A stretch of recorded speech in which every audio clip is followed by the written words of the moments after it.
حبيبي وعزيزي برج الأسد وجمال برج الأسد واللهم لا حسد. سيمبا الجميل، نقول توقعات ونصايح وتحذيرات. شهر فبراير شباط، شهر الحركات، شهر العلاقات، شهر مش هنقول الاشتراكات، شهر الشركاء. ايه الاشتراكات دي اللي انا بقوله؟ المهم شهر الشركاء، شهر الأطراف التانية، شهر في عمل، شهر في مال، شهر في لا ده في كذا حاجة بصراحة. المهم خليني أقول لكم بقى توقعات شهر فبراير شباط بالتفصيل. يا أسد يا جميل أنت يا جميل، وطبعا الله أعلم. ركزوا بس في الكلمتين لأن الشهر مهم جدا، بداية التغيرات. شهر واحد كان متقلب، شهر اتنين يبدأ الدنيا تهدى، تبدأ الأمور توضح، تبدأ بعض الإيجابيات تظهر برغم الضغوطات والمشكلات، وانتوا شايلين الهم وأنا حاسس بيكم. كل أسد فيكم، أسد أو أسدايا، كله شايل الهم في مشكلة ما. اللي عنده مشكلة عاطفية، عائلية، مالية، جنسية، عملية، دراسية. الأسد معظمه مضغوط. هتبدأ هنا بداية الانفراجات إلى حد ما. نسمع كده ونشوف ونقول إن أول جزئية مهمة جدا جدا جدا. نبدأ بالعملية ولا بالأزواج؟ نبدأ بالعملية، لأن عندنا أول 15 يوم في الشهر الزهرة في برج الجدي والمريخ في برج الجدي وعطارد في الجدي اليوم 5. يعني بيتكم السادس، بيت العمل والصحة. لا ده في فرص في العمل، فرص للتألق، فرص للنجاح، فرص لان احنا نخلص من مسؤولياتنا، فرص ان احنا نعرف نتفاوض ونتناقش، نثبت قدراتنا وامكانياتنا، نرتب اولوياتنا، ننظم امورنا، نعدي المرحله الصعبه والضغوطات اللي كنا فيها. كانت الامور عشوائيه الفتره اللي فاتت ما تنكروش. هيبدا نوع من التنظيم للاعمال، ترتيب للاولويات، فنعوض اللي فات، نظبط الاهتمامات. طبعا كتر الضغوطات بتعمل ارهاق واجهاد، فناخد بالنا من صحتنا، بس الفرص موجوده للامور الصحيه. مشكلتكم في المريخ ان انتوا بتغامروا بصحتكم شويه، فخدوا بالكم من صحتكم، ما تجوش عليها عشان العمل او عشان المال او عشان اي امر تاني. الصحه ما بتتعوضش، هي دي الحته اللي بحذركم منها. انا بامر الله المسؤوليات والالتزامات سواء في العمل، في الدراسه، في البيت، ما هو اي واحد حسب طبيعه حياته. ربة المنزل عملها في البيت، اللي بيدرس عمله يعني دراسته، اللي بيشتغل عمله في شغله، فكل واحد حسب طبيعته، بس الفرص موجوده بامر الله. نيجي وننقل على الازواج الحلوين، لان انتوا حكايتكم حكايه لغايه يوم 18.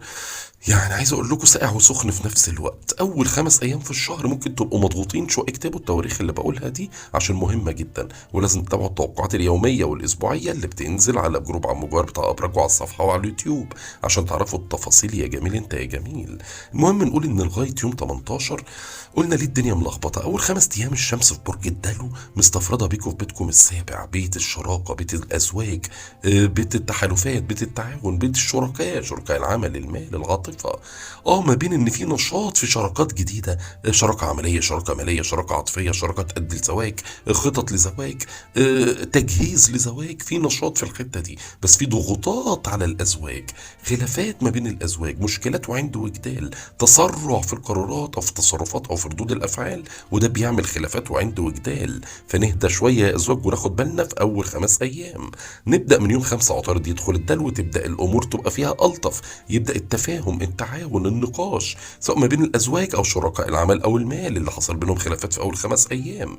تبدا الدنيا تبقى اظرف والطف من بعد يوم 5، والتفاوض والتفاهم والنقاش والهدوء والعقل والسيطره، وتبداوا ترجعوا بقى عاقلين وحلوين زي ما انا عارفكم، وتهدوا حبتين. بس برضه الشمس هتفضل موجوده، فبعضكم هيفضل ماشي مع الموجه ويكمل في العند والخناق، وده هيزعل ويجيب ناس تزعل.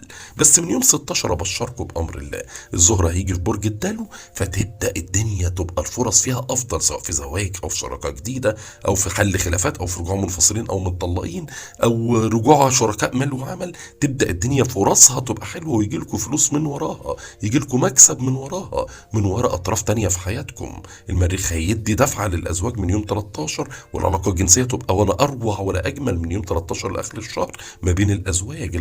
بس برضو نبعد عن التسرع والتهور في القرارات وردود الافعال. انا عارفكم طبعا الشمس هتروح برج الحوت من يوم 19، واوريدي زحل في الحوت من اول الشهر، وده بيتكم الثامن. وارد تواجهوا صعوبات في انكم تستردوا فلوس ليكوا في اول 20 يوم، او تواجهوا صعوبات ماليه ليها علاقه بخلافات ماليه مع اطراف تانية في اول 20 يوم، تتحل بامر الله من اول يوم 19.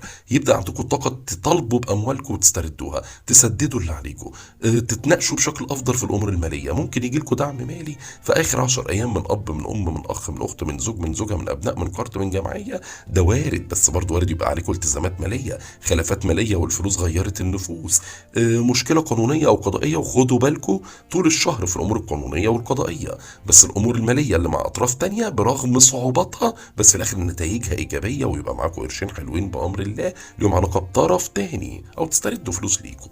طبعا المشتري كوكب الحظ في برج الثور هو اورانوس، وهنا فرصه كبيره ان انتوا تثبتوا نفسكم، تثبتوا قدراتكم، تلفتوا الانظار ليكم، تحسنوا سمعتكم، تحسنوا علاقاتكم بقرايبكم، بزملائكم، بحبايبكم، الحب الحته الشمال اللي وارد يبقى في تجاهل عاطفي خلال الشهر ده، هدوء عاطفي بعيد شويه. الامور العاطفيه انتوا مش فاضيين لها، مشغولين بامور تانية، فممكن تتاثر بشكل سلبي. بس عندكم قدره ان انتوا تجذبوا الجنس الاخر ليكم، تجذبوا الاخرين ليكم، تحصلوا على الاهتمام، يبقى في فرص ان انتوا تحسنوا سمعتكم ووضعكم، النظره الايجابيه ليكم سواء في عمل او في دراسه او في عاطفه او في اي امر بتعملوه.